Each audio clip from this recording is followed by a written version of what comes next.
Daughter of NC sir, amongst us. Thank you, ma'am. And a very warm good morning to all of you, my dear friends.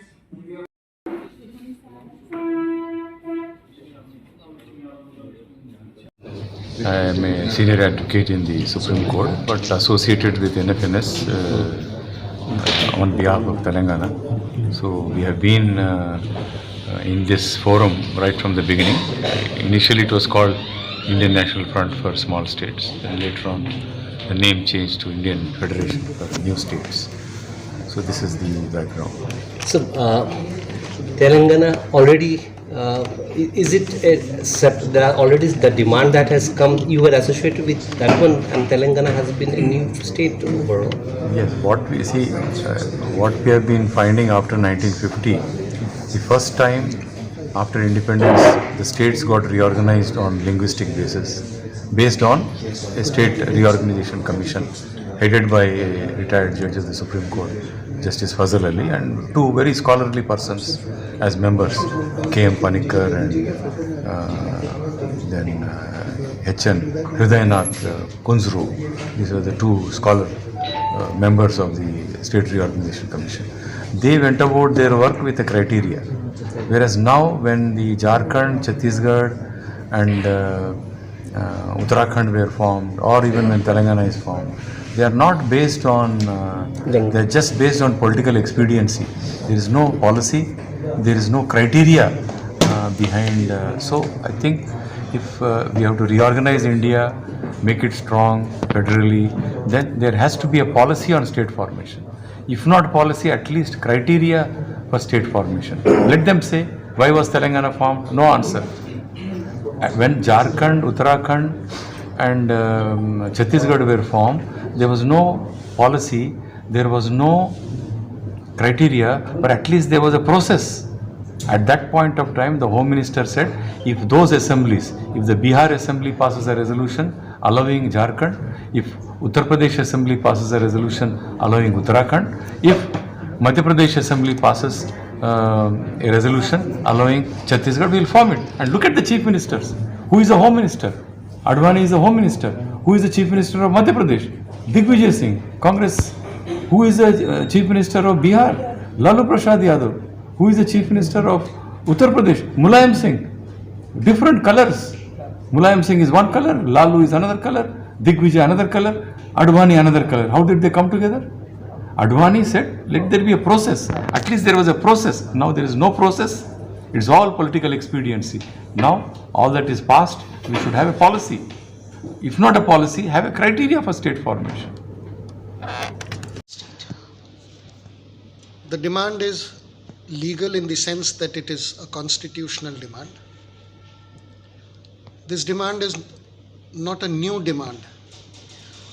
I can tell you of some of the constituents of NFNS where the demand is more than 100 years old. For example, Vidarbha. You are also aware that the Gorkhaland demand is 100 years old. The Bodoland demand is almost 40-50 years old. So none of these demands are new. And since the Constitution itself provides that there can be separate states in one nation, our basic motto therefore is one nation, several states.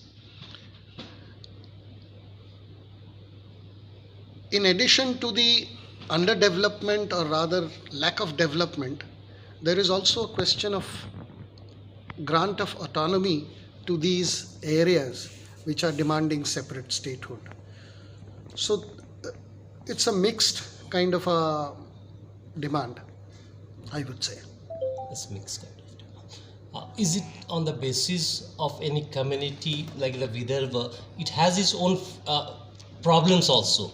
As we often read in the paper, a lot of underdevelopments are there, and the farmers are the worst sufferer. So, has it got some association with that also? It has, definitely it has. Other than the kind of demands that exists in the Northeast, which is basically ethnic in the sense that traditions and customs and other things are a subject matter. There are areas such as Bundelkhand, Vidarbha, uh, and for that matter Ladakh also, where this demand is more or less based on the lack of development, the pathetic situation in which its population is in, agrarian distress, etc. But why this demand is not been taking so long? Because and why this underdevelopment? There's a simple answer to this: lack of political will. Lack of political. Thank you, sir.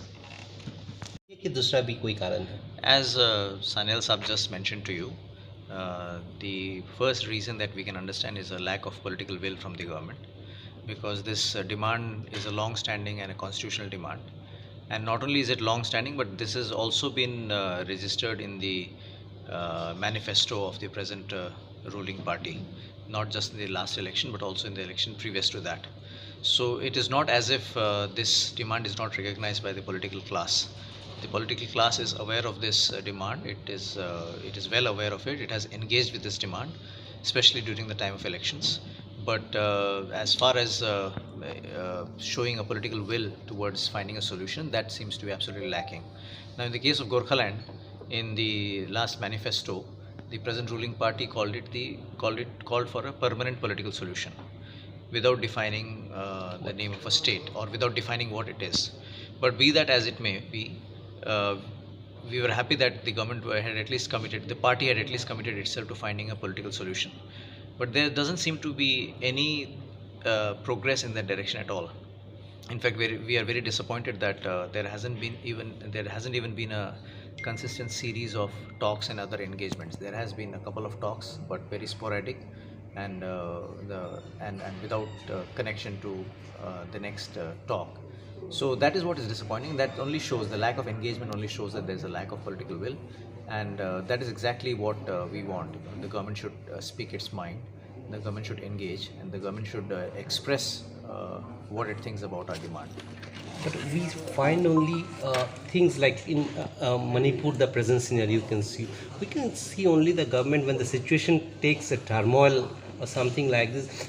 Don't you think that the government is responsible for such a situation to be created when such issues or demands are pending for, you said, more than half a century?